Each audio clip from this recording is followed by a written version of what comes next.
Listen to me carefully, because this could change your life forever. There is power in your mouth, not tomorrow, not someday, right now.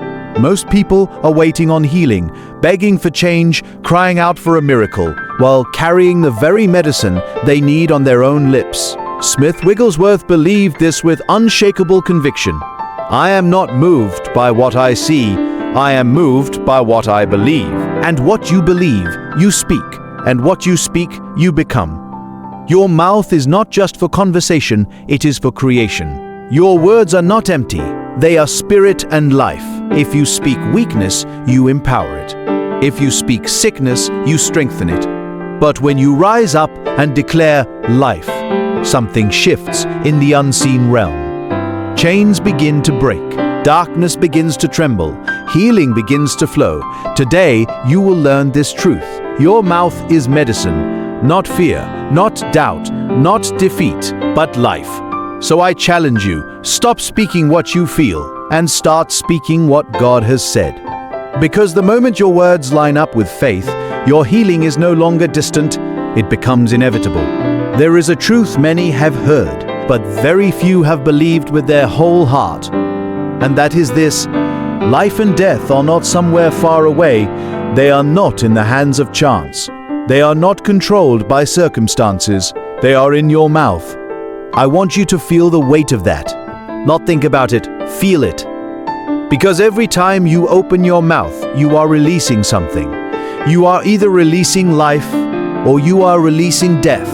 There is no middle ground. There is no neutral speech.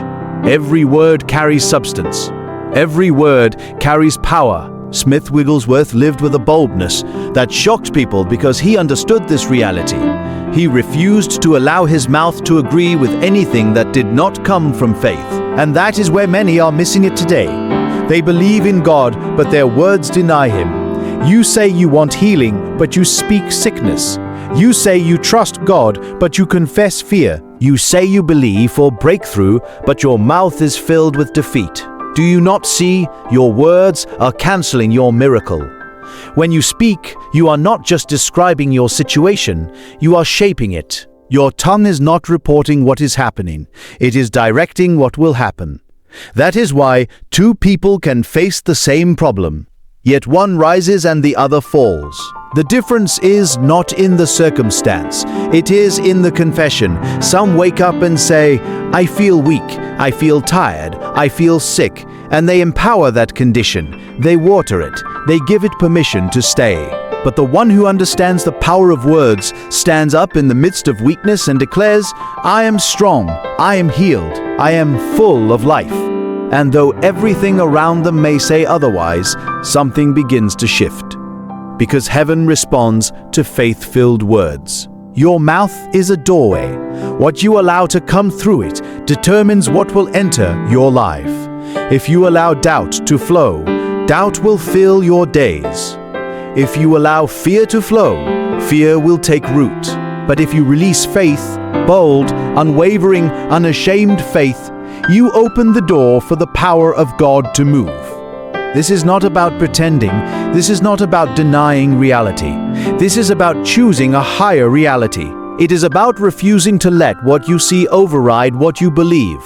There is a reason why some remain bound for years.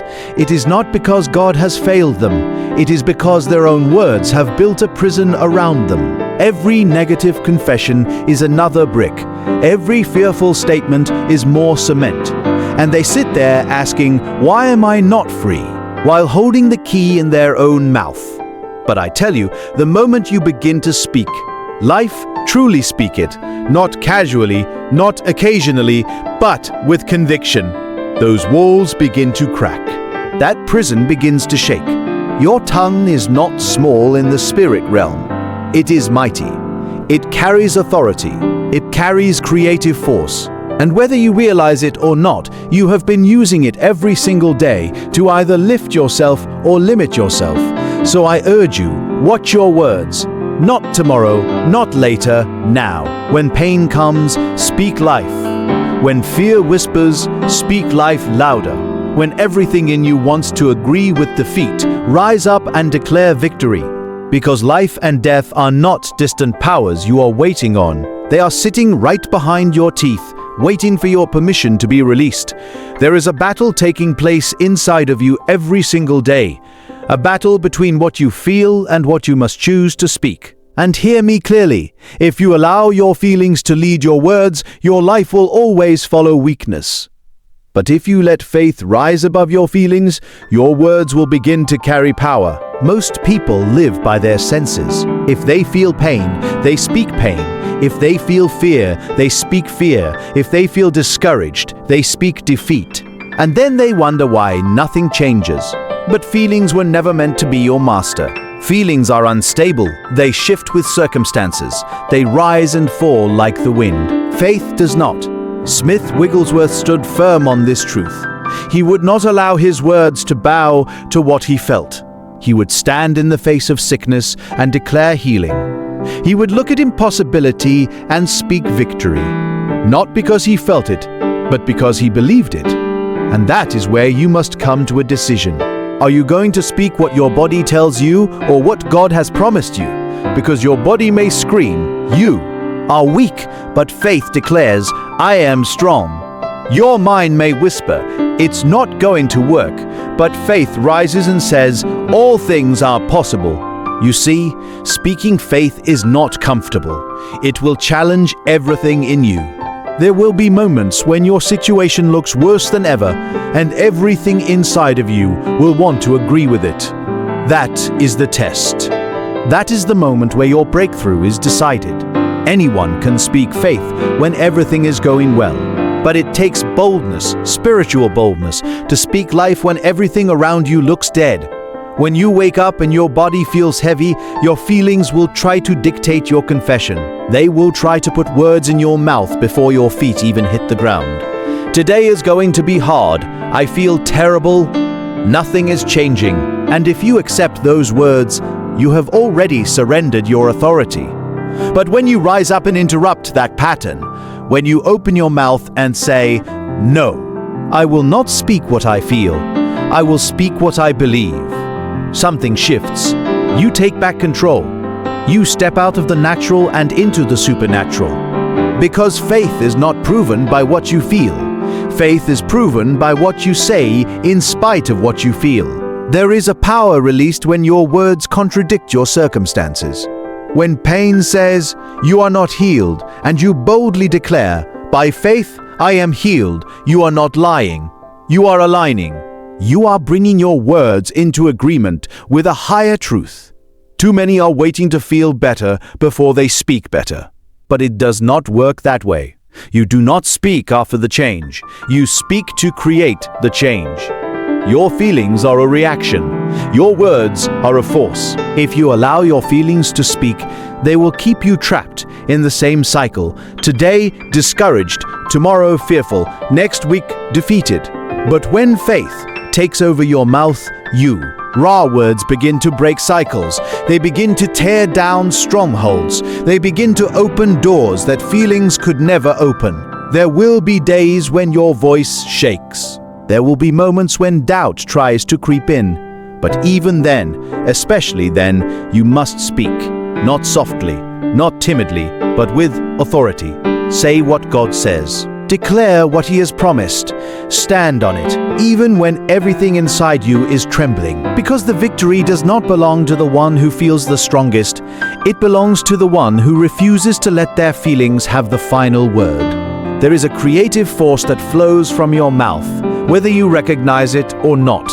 You are not just living in your reality, you are day by day, word by word, creating it. And many are creating the very struggles they are praying to be delivered from. You must understand this. Your words are not passive, they are active. They go forth with assignment. When you speak, something is set into motion in the unseen realm. You may not see it immediately. You may not feel it instantly, but it is working. Smith Wigglesworth did not treat words lightly. He knew that what he spoke carried weight in the spirit. He would not allow careless speech because he understood that every confession was either building faith or building limitation. Look closely at your life, and you will often find the echo of your own words. If you continually say, "Nothing ever works out for me," you are laying the foundation for disappointment. If you constantly declare, "I am always sick, I am always tired," you are reinforcing that condition. If your mouth is filled with, "I can't, I won't, it's too hard," then your life will follow that pattern, because your words are seeds, and seeds do not grow overnight, but they grow surely. Every time you speak, you are planting something.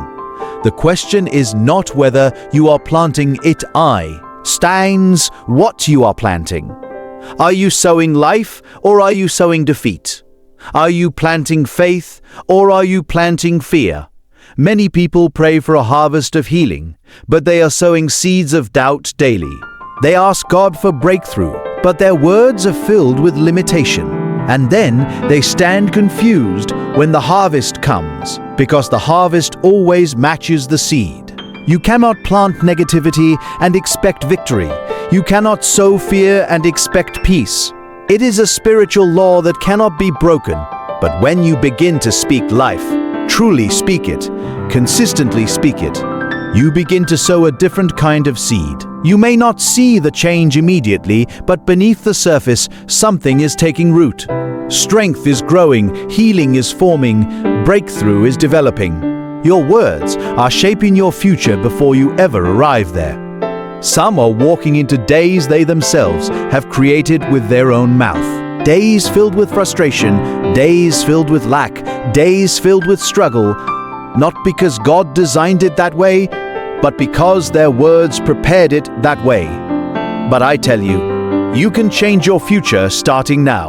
You can begin to plant new seeds. Instead of saying, "I'll never get through this," declare, "I am coming out stronger."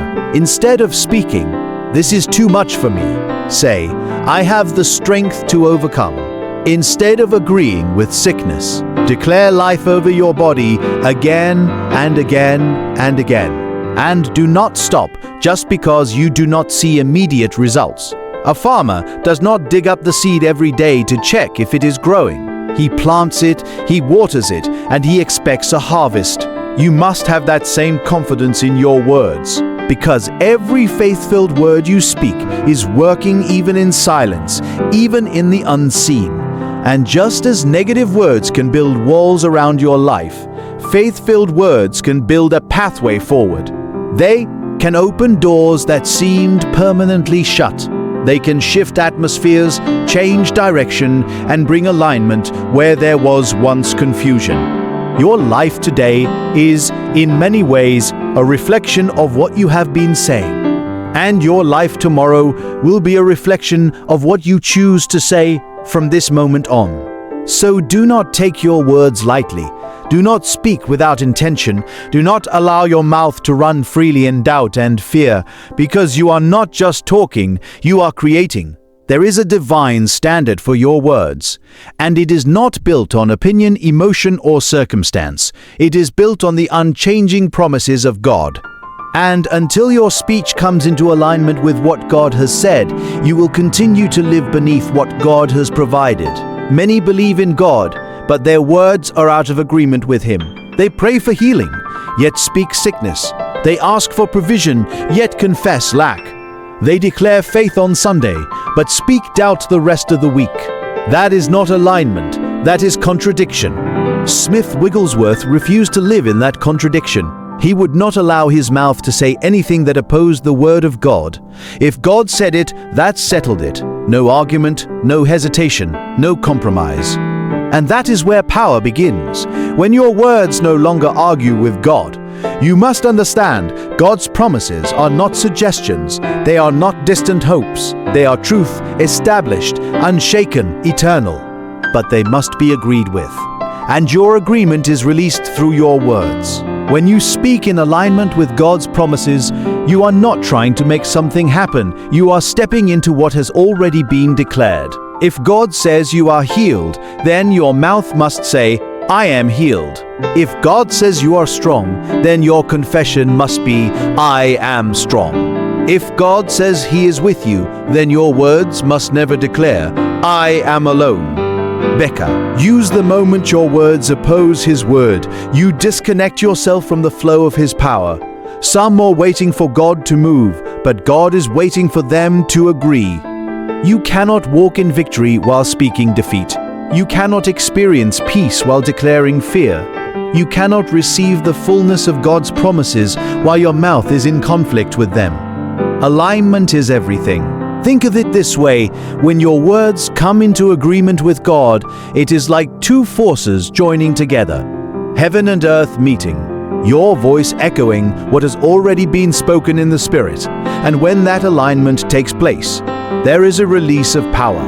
But when your words are out of alignment, it is like resistance, like trying to move forward while pulling yourself backward at the same time. That is why some feel stuck, not because God has withheld anything, but because their words are working against what God has already provided.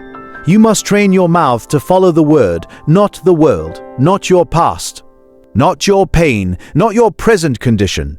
There will be moments when your situation looks nothing like the promise, moments when your body feels the opposite of healing, moments when your circumstances scream lack. But that is where alignment is tested. Will you speak what you see, or will you speak what God has said? Because true faith does not wait for evidence, it speaks in agreement before the evidence appears. You may have to say it again and again. You may have to silence every other voice just to hear the truth clearly. But when you begin to consistently align your words with God's promises, something begins to shift inside of you first. Your thinking changes, your expectation rises, your spirit becomes strong, and then what is happening within you begins to affect what is happening around you. Your words become a channel through which God's promises flow into your life. So guard your speech. Measure it against the word. Refuse to let anything come out of your mouth that contradicts what God has declared, because when your words and His word become one, you step into a realm where impossibilities begin to bow. There are words that weaken you, and there are words that release power, and you must learn to recognize the difference. Because every negative confession you make is not harmless, it is an agreement. An agreement with limitation, with fear, with sickness. And what you agree with, you give permission to remain. Some people speak defeat so naturally, they do not even notice it anymore. I'm always like this. I can't help it. This will never change. These words slip out casually, but they carry weight in the spirit. They establish strongholds. And over time, those words begin to define the boundaries of a person's life. Smith Wigglesworth would not tolerate that kind of speech. Not for a moment. If something contrary to faith tried to rise up, he dealt with it immediately. He understood that negative confessions are seeds, and if left unchecked, they will grow into realities you never intended to live in. You cannot afford to let your mouth run wild. When sickness comes, the first battle is not in your body, it is in your words. Because the moment symptoms appear, there is a pressure to speak what you feel. I'm getting worse. This is too much. I don't think I'll recover. And if you yield to that pressure, you strengthen the very thing you want to overcome. But there is another way, a higher way. You can reject that confession. You can interrupt it. You can stand in the face of pain and say, "No, I will not agree with this." You can declare, "Even when it feels impossible, I am healed. Life flows through my body. Strength is rising within me." That is not denial. That is dominion. You are not pretending the problem does not exist. You are refusing to let the problem have the final word, because negative confessions are like chains. Every time you repeat them, you tighten the hold. But when you begin to declare life boldly, consistently, you start to break those chains. You weaken the grip of fear. You dismantle the authority of sickness. It may not happen in a moment, but it will happen, because life has power. There are people who have lived for years under the weight of their own words. Years of saying, "I'm just this way. I'll never change. This is my condition." And those words became a prison. not built by God, not enforced by others, but constructed by their own confession. But the moment you begin to speak differently, everything begins to shift. Instead of saying, "I'm always tired," begin to declare, "I am filled with energy and strength." Instead of confessing, "This pain controls me," say, "My body responds to life and healing." Instead of repeating, "Nothing works for me," declare, "Everything is turning in my favor." And do not say it once and stop. Say it until it becomes louder than the old voice. Say it until your spirit rises up and agrees. Say it until your mind begins to change its pattern, because you are not just replacing words, you are replacing belief. Negative confessions come from a place of fear, of habit, of past experiences. But life-giving declarations come from faith, and faith must be exercised. It must be spoken. It must be released. There will be resistance. Your mind may argue. Your body may disagree. Your circumstances may look unchanged. But do not let that stop you. Because every time you reject a negative confession, you are taking authority. And every time you declare healing, you are releasing power. This is how you take back control of your life, one word at a time. Refuse to speak what destroys you. Refuse to repeat what limits you. Refuse to agree with anything that does not align with life.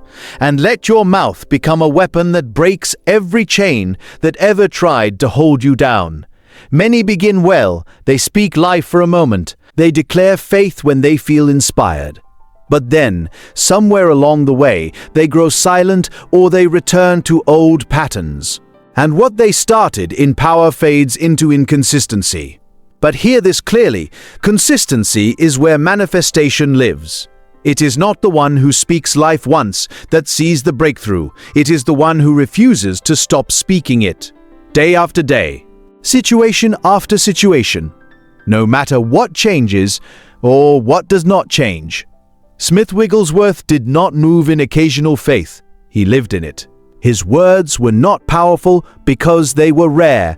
They were powerful because they were constant. He trained his mouth to align with faith until it became his natural response, not his occasional effort, and that is what you must come into.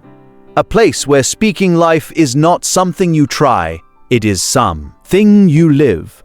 Because there will be days when you feel strong, and it is easy to declare victory. But there will also be days when everything feels heavy, when nothing seems to be shifting, when your words feel like they are hitting a wall. That is where most people stop. They say, "I tried this, but nothing happened." They speak life for a day, maybe a week, and when they do not see immediate results, they go back to speaking what they see. But that is not how this works. Consistency builds momentum. Every word of faith you speak is like a drop of water on stone. One drop may seem insignificant. 10 drops may seem like nothing. But over time, those drops carve through the hardest surface. Your words are working even when you cannot see it. When you declare healing over your body again and again, something is happening beneath the surface. Strength is forming. Alignment is taking place. But if you stop midway, if you break your consistency, you interrupt the process. It is not that the words had no power, it is that they were not sustained. You must outlast the resistance. There will be moments when your situation seems unchanged, when your body feels the same, when your circumstances look identical to yesterday. And in that moment, your mind will whisper, "What's the point?" That is the voice that has stopped many from stepping into their breakthrough. But you must answer it with greater conviction. You must continue to speak life when it is hard. You must declare truth when doubt tries to rise. You must hold your confession when everything in you wants to let it go. Because manifestation is not always immediate, but it is inevitable when consistency is present. Think of it. Every day you have been consistent in speaking doubt has produced a pattern. Every day you have repeated fear has strengthened it. And yet, you expect life to manifest instantly when you have only spoken it for a short time. No, there must be a breaking of the old and a building of the new. Consistency tears down what has been established over years. It replaces it with something stronger, something rooted in faith. This is not a momentary decision, it is a lifestyle. When you wake up, speak life. When you walk through your day, speak life. When challenges arise, speak life. When you feel strong, speak life. When you feel weak, speak life anyway. Let it become your pattern. Let it become your habit. Let it become your default response. Because the one who is consistent is the one who sees results. Not because they are more special, not because they are more favored, but because they refuse to stop. They refuse to give up their confession. They refuse to let circumstances silence their voice. And in that persistence, in that unshakable consistency, something begins to break open. What once felt impossible begins to move. What once felt distant begins to come near. What once seemed unchangeable begins to shift. Not by chance, not by accident, but because a person chose to speak life and never stopped.